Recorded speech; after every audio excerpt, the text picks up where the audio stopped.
Сәлем достар, сіздермен бірге мысық арнасы. Бүгін біз киндер сюрприздарға обзор жасаймыз.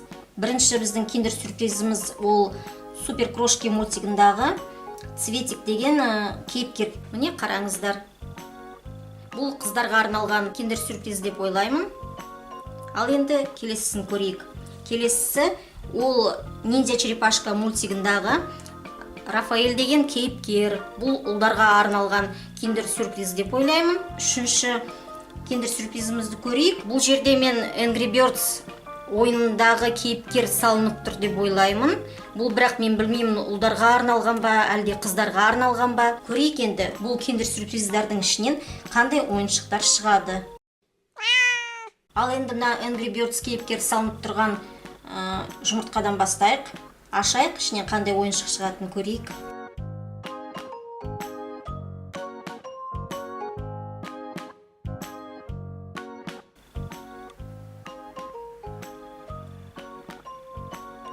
Шоколадын мына ыдысқа салып қояйық. Көрейік, ішінен қандай ойыншық шығады екен. Міне ішінен мынандай заттар шықты. Қазір мына ішінен шыққан суретті көрейік. Ал енді мынау суретті қалай құрастыру керек бұл ойыншықты.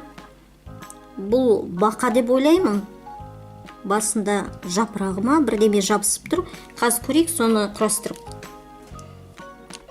Мынау аяқ жағы, мынау басы, бәрі алдынан былай осылай жабыстырылады. Және де мынау осыған былай суретте осылай кіргізіледі деп тұр. Міне осындай ойыншық шықты.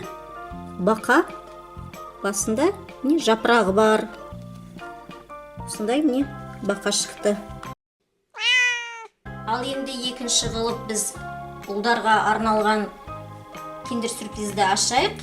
Қандай ойыншық шығады екен ішінен. Осы кейіпкерді өзім жақсы көремін. Себебі балаларым кішкентай болған кезде осы ең сүйікті мультиктерінің бірі болатын. Мынау езіліп кішкене ашылмай жатыр.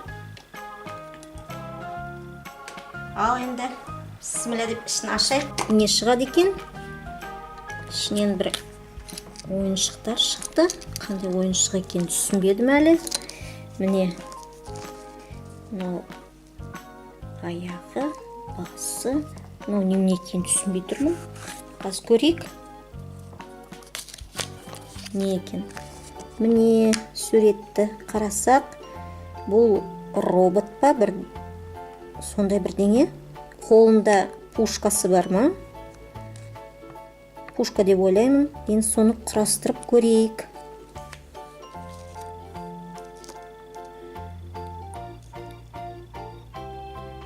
Бұлай жабыстырамыз. Қолы майысады екен, міне. Жоғары көтеріледі, түседі. Мынаны қалай қояды екенбіз? Пушкасы бұлай. Мына қолына бір деталь жетпей тұрған сияқты, бірақ осылай ғой. Ұстатып қойғанға тағы да. Бірақ осылай болып тұр суретінде. Пушканы оң қолына да, сол қолына да ұстауға болады. Бірақ суретте сол қолына ұстап тұр. Бұл біздің роботымыз солақай деп ойлаймын. Не суретінде қандай болса, өзі де сондай болып шықты. Ал енді үшінші сюрпризімізді ашайық. Бұл қыздарға арналған киндер сюрприз. Бұл Супер Крошки мультигындағы Цветик. Ал енді ашайық. Бұдан не шығады екен? Шоколадымыз жұмсарып кетіпті әбден.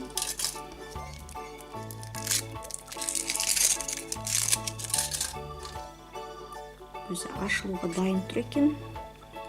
Жұмсақ болып. Ал енді үшінші жұмыртқамызды ашайық. Ішінен қандай сюрприз шығады екен? Көрейік. Бұл не екен? Өте қызықты. Не шығып атқан түсінбедім. Кішкентай динозавр сияқты. Суретін көрейік. суретінде не салынып тұр екен.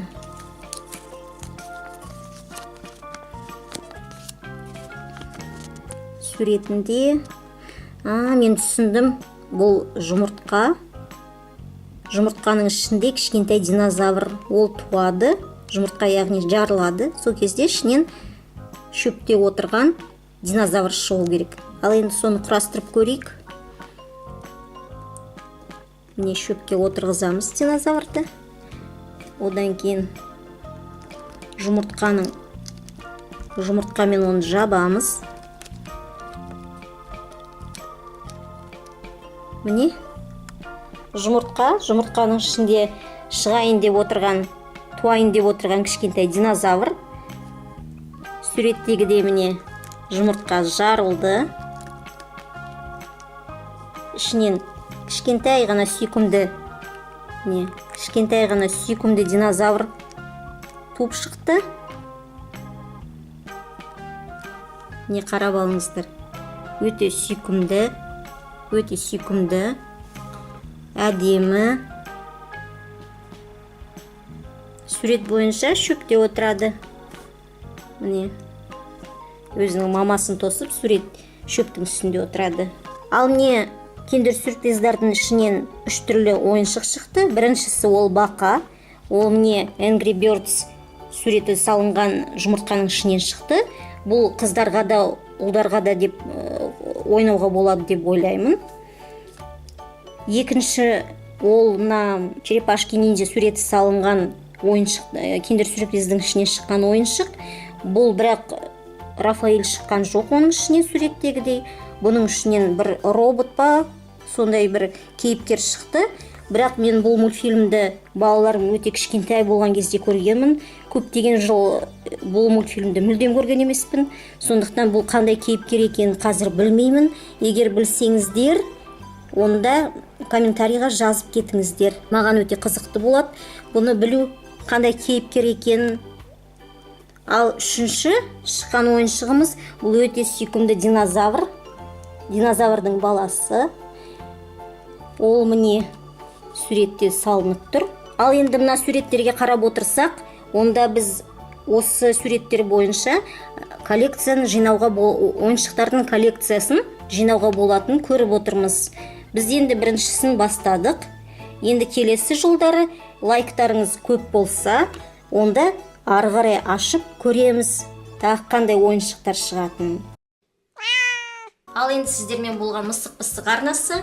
Біздің арнамызға тіркеліңіздер, лайк басыңыздар, қоңырауша басыңыздар. Ұнаса достарыңызға айтып отырыңыздар. Бізбен бірге әрдайым болсаңыздар, көптеген жаңа видеолар шығып отырады. Мысалы слайм, лизун жайлы видеоларымыз шығады. Және қандай да видеолар көргіңіз келсе, бізге әрдайым комментарийға жазып отырыңыздар. Ал енді сіздермен болған мысық арнасы, пысықсып біздің арнаға жазылып кетіңіздер. Ал енді қош сау болыңыздар.